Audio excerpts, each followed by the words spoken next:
Il y a très longtemps, j'ai vécu et travaillé au Maroc, en Afrique du Nord, et même s'il faisait 35 degrés dehors, je buvais leur délicieux thé à la menthe tous les jours.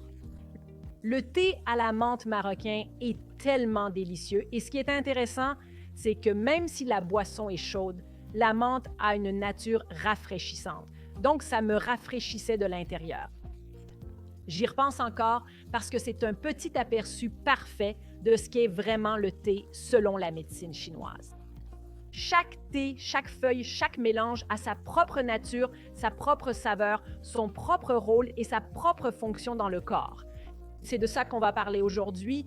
Je vais vous guider à travers les vrais thés comme le thé vert, le thé noir, le oolong, ainsi que les tisanes, leur nature, leur saveur et leur fonction selon la MTC.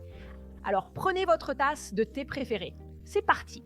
Si c'est votre première fois ici, moi, c'est Clara de AcuPro Academy et je crée du contenu sur la médecine chinoise et l'acupuncture pour les étudiants et les praticiens pour que ce soit facile à comprendre et agréable à apprendre.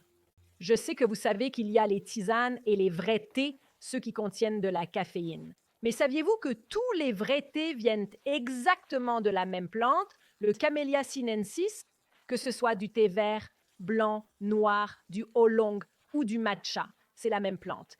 La transformation est complètement différente et c'est elle qui détermine la nature, la saveur et la fonction de chaque thé. Passons au plus courant. Le thé vert, c'est mon préféré. Chaque matin, mon mari prend un café et moi, je prends un thé vert au jasmin. Oh, ça remplit vraiment, vraiment mon âme de bonheur. La nature du thé vert est rafraîchissante, alors que le thé noir, par exemple, est plus réchauffant. La saveur du thé vert est amère, légèrement sucrée, ce qui aide à comprendre sa fonction. Il rafraîchit le foie, élimine la chaleur et aide à la digestion. C'est le thé à privilégier pour un patient qui a trop de chaleur, avec chaleur du foie ou excès de chaleur ailleurs dans le corps, avec de l'irritabilité. Je ne le choisirais pas si quelqu'un présente une déficience de yang ou un excès de froid dans le corps. Son amertume peut aussi être un peu trop forte pour une digestion sensible. Donc, rappelez-vous, les aliments amers assèchent généralement l'humidité, mais ils ont aussi un effet rafraîchissant et descendant. Donc, si la personne est super fatiguée, le thé vert n'est peut-être pas le meilleur choix, surtout si elle est en déficience de yang. Le deuxième, c'est le thé noir. Le thé noir est l'un des thés les plus consommés, notamment en Angleterre, par exemple. Il est réchauffant. La saveur du thé noir est sucrée et légèrement amère. Donc, c'est l'inverse du thé vert qui est plus amer avec une petite touche de douceur. Donc, celui-ci est plutôt sucré avec une légère amertume. Le thé noir réchauffe l'estomac, soutient le yang et tonifie le cœur. C'est un excellent choix pour un patient qui a tendance à avoir froid et qui a besoin d'un petit coup de pouce du yang le matin. Le suivant, c'est le thé blanc. Je sais que beaucoup de gens ne savent même pas qu'il existe du thé blanc ou n'en ont jamais bu. Sa nature est aussi rafraîchissante, mais plus douce que celle du thé vert. Il est sucré, c'est tout. La fonction du thé blanc, c'est de nourrir le yin et d'éliminer la chaleur. Donc, c'est idéal pour les patients en déficience de yin ou pour un patient qui a besoin d'un petit effet rafraîchissant sans le côté plus tranchant du thé vert, parce que le thé vert est beaucoup plus rafraîchissant que le thé blanc. Vous êtes plutôt café-thé ou les deux? Je ne bois pas de café.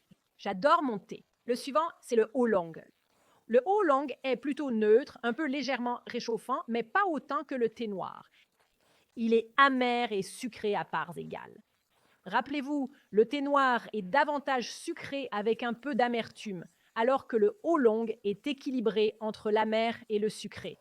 Sa fonction est de faire circuler le qi et de dissoudre les glaires. Le oolong se situe entre le thé vert et le thé noir, et ça se voit aussi en clinique. C'est le choix de référence pour la stagnation du qi du foie, les personnes stressées, le corps tendu et cette sensation d'être un peu bloqué. Le suivant, c'est le thé pu'er, qui est souvent assez cher. Si vous allez dans le quartier chinois près de chez vous, il y a beaucoup de boutiques qui vendent du très bon thé pu'er. Le thé pu'er est chaud, surtout s'il est vieilli. Plus il vieillit, plus sa nature devient réchauffante. Il est sucré et terreux. Il a un peu d'amertume, mais elle est très, très douce.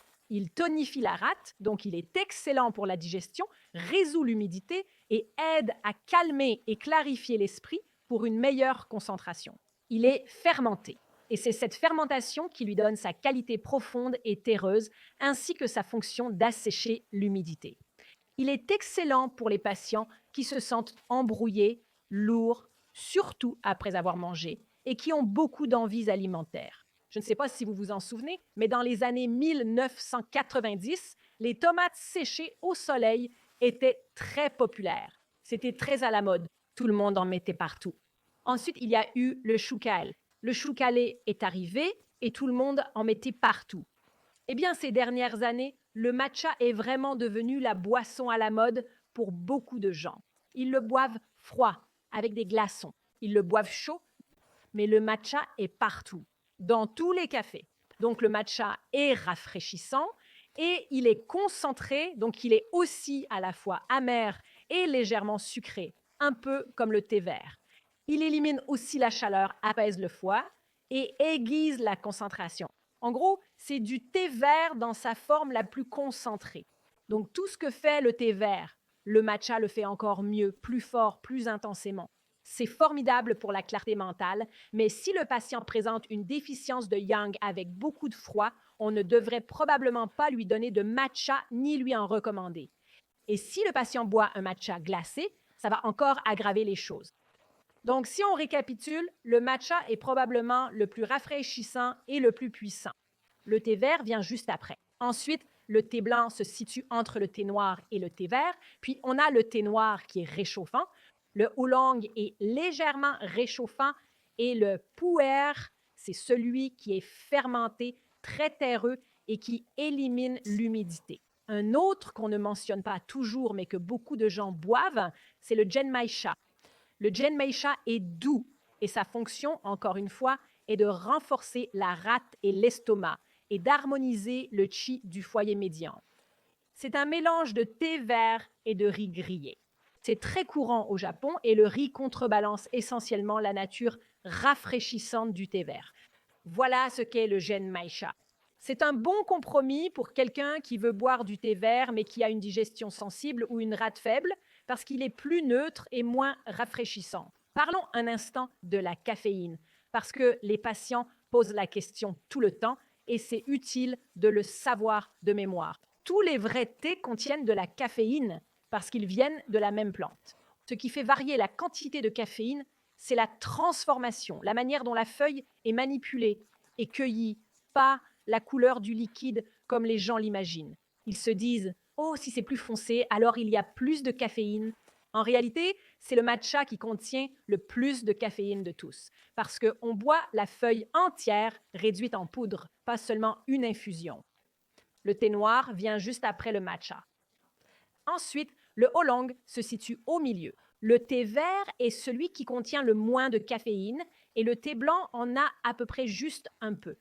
Donc, ça dépend de ce que les gens veulent faire, mais on ne veut pas en abuser. Pour le pu'er et le genmaicha, ça dépend beaucoup de la manière dont ils sont transformés et assemblés, mais ils ont tendance à se situer dans une fourchette faible à modérée. Cliniquement, c'est important au-delà du simple côté nerveux. La caféine fait monter le qi vers le haut et vers l'extérieur. Donc, chez un patient qui est déjà anxieux, survolté en mode combat ou fuite, ou qui présente une montée du yang du foie, cette tasse de matcha l'après-midi peut aller à l'encontre de tout ce que vous faites en traitement, parce que soudain, il ne peut plus dormir et se retrouve réveillé entre 1h et 3h du matin. C'est quelque chose à inclure dans l'anamnèse ou à demander à votre patient, pas seulement au sujet du café, mais aussi sur la quantité de thé qu'il boit.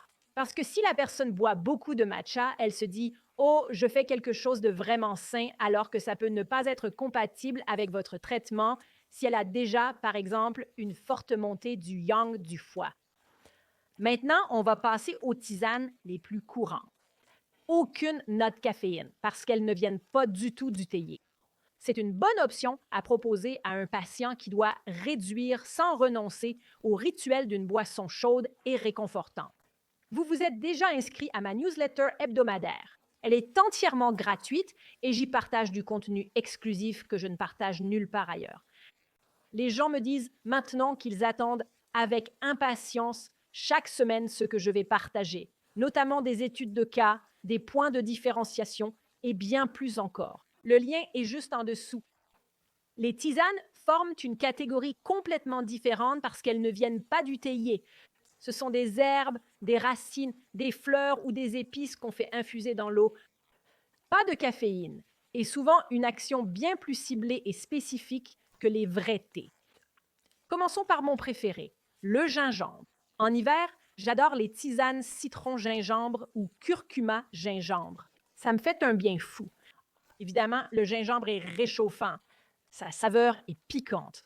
Sa fonction est de réchauffer l'estomac, chasser le froid, en particulier le froid externe, et il peut aider à stimuler l'appétit parce qu'il apaise la rate. C'est la meilleure tisane en cas d'excès de froid, de règles douloureuses avec signe de froid ou de froid dans l'utérus, ou pour quelqu'un qui a des nausées, des vomissements, mais qui va mieux avec le gingembre. Disons qu'une femme enceinte a des nausées matinales et qu'elle est plutôt frileuse, c'est-à-dire qu'elle a froid tout le temps. Le gingembre sera super. En revanche, si elle a des nausées matinales et qu'elle a vraiment chaud, qu'elle est en surchauffe, alors le thé à la menthe, qui apaise aussi l'estomac et fait descendre le chi de l'estomac, est bien plus adapté pour cette patiente. Le suivant, c'est le thé au baie de goji. Donc, gu chize, c'est la plante ou l'herbe qu'on étudie en MTC. Les baies de goji sont neutres. Leur saveur est douce et leur fonction est de nourrir le yin du foie et des reins avec un effet particulièrement bénéfique pour les yeux. C'est donc une tisane très douce. C'est un tonique du yin et c'est excellent pour les personnes qui ont une déficience de yin avec les yeux secs ou fatigués, par exemple quand elles restent devant l'ordinateur toute la journée. Le suivant, c'est la menthe. C'est donc l'opposé du gingembre dans le sens où elle est rafraîchissante, mais elle aide aussi à calmer l'estomac. Elle est aussi piquante. Il fait circuler le chi du foie, il disperse la chaleur de la tête ou des yeux, et il est beaucoup plus doux pour le système digestif que la menthe poivrée. La menthe poivrée est beaucoup plus froide, et on ne veut pas la recommander trop souvent, surtout en hiver, à des patients qui sont clairement déficients ou qui ont beaucoup de déficience de yang. Et beaucoup de gens ne comprennent pas la différence entre la menthe et la menthe poivrée. La menthe poivrée est bien plus forte que la menthe. Elle est beaucoup plus rafraîchissante. Elle reste piquante ou âcre. Elle chasse le vent chaleur, dégage la tête et apaise la gorge. C'est celle qu'on choisit quand il y a beaucoup de signes de chaleur excessive, des maux de tête liés au stress derrière les yeux qui s'améliorent avec une compresse froide.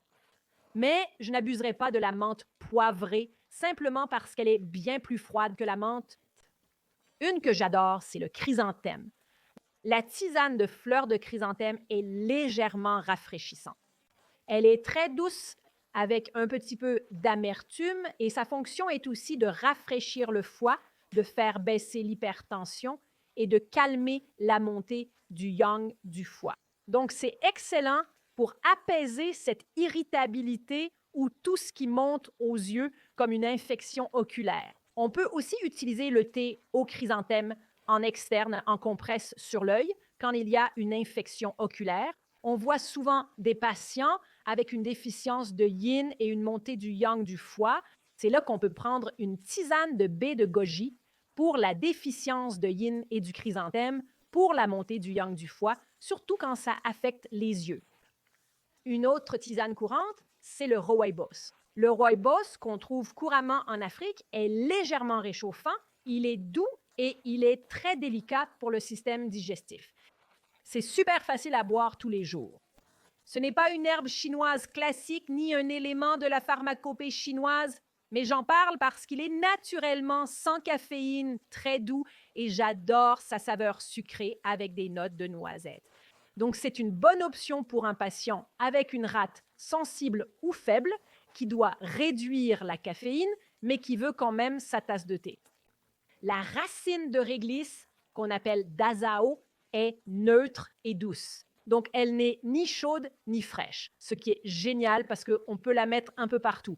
Il faut faire attention parce que la racine de réglisse ne devrait pas être recommandée aux personnes qui ont de l'hypertension. Sa fonction, c'est d'harmoniser, de tonifier le chi de la rate et elle est vraiment excellente pour harmoniser les autres plantes ou les autres tisanes dans un mélange. La suivante est assez froide. Le pissenlit, on peut utiliser la racine ou la fleur. C'est souvent la racine qui est vendue en magasin. C'est très amer et un peu doux, mais c'est très froid. Il faut s'en souvenir, donc on ne devrait pas en prendre sur le long terme.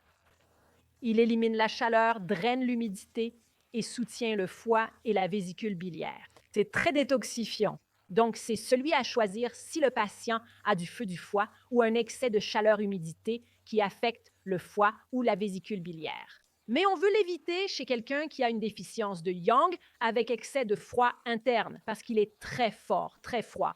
Donc, c'est probablement le plus froid de toute la liste aujourd'hui. Je ne recommanderais pas d'en prendre pendant longtemps. La dernière chose que je voulais mentionner, c'est un mélange, le chai. Oh mon Dieu, j'adore ce mélange, surtout en hiver. Le chai est réchauffant et piquant. La plupart des épices qu'il contient sont très piquantes. On y trouve de la cannelle, du gingembre, de la cardamome, du clou de girofle et parfois ils y ajoutent du thé noir. Pas toujours, on peut en trouver avec ou sans caféine. C'est ce qu'il y a de mieux pour l'hiver et en particulier pour les patients qui ont toujours froid. Voici une application clinique qui associe le thé au syndrome en MTC.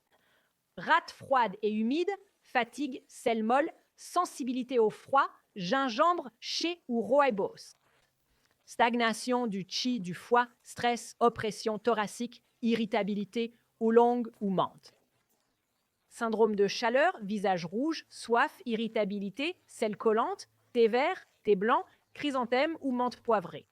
Feu du foie ou chaleur, humidité, pissenlit, vent chaleur, mal de gorge, mal de tête derrière les yeux, menthe poivrée. Tête embrumée, corps lourd, sensation de lourdeur après les repas, thé puère. Digestion faible, rate faible. Un tonique doux comme le genmaïcha, la réglisse ou le rooibos. Yeux secs, fatigue oculaire due aux écrans, vide de yin du foie et du rein, baie de goji. Vous pouvez l'associer au chrysanthème s'il y a aussi une montée du yang du foie. C'est un conseil tellement simple à donner aux patients s'ils aiment le thé. Ils boivent déjà quelque chose tous les jours, on ne fait que réorienter ce qu'il y a dans leur tasse. Et si vous voulez aller plus loin sur la nutrition en MTC, j'ai ce qu'il vous faut. J'ai un pack sur la nutrition en MTC avec 2 guides PDF complets qui couvrent les 7 syndromes de MTC les plus courants et le cadre nutritionnel des 5 éléments. J'ai créé tous les visuels pour que vous puissiez les remettre aux patients ou les avoir sous la main à la clinique. Le lien est dans la note de l'épisode ci-dessous. J'espère que la vidéo d'aujourd'hui vous a vraiment été utile. Quoi qu'il arrive, continuez à assurer avec la MTC et votre tasse de thé préférée. On se retrouve la semaine prochaine.